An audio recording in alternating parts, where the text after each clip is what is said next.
నమస్కారం. మీ విజయ్ కుమార్ గంట. ఈరోజు శాసనసభ సమావేశాలు ప్రారంభమయ్యాయి.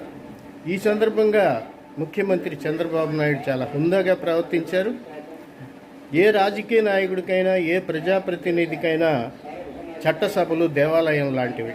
ఈ ఆలయంలో ప్రవేశిస్తూ ఆయన మోకరిల్లి ప్రణామం చేసి లోపలికి రావటం హర్షణీయం. తర్వాత శాసనసభలో కూడా ఆయన చాలా హుందాగానే వ్యవహరించారు.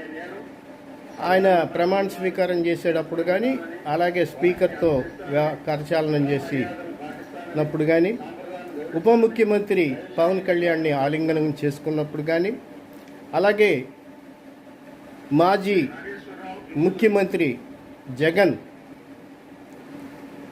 ప్రమాణ స్వీకారం చేసే సందర్భంలో నమస్కారం చేసినప్పుడు ప్రతి నమస్కారం చేసిన తీరు కానీ బాగుంది.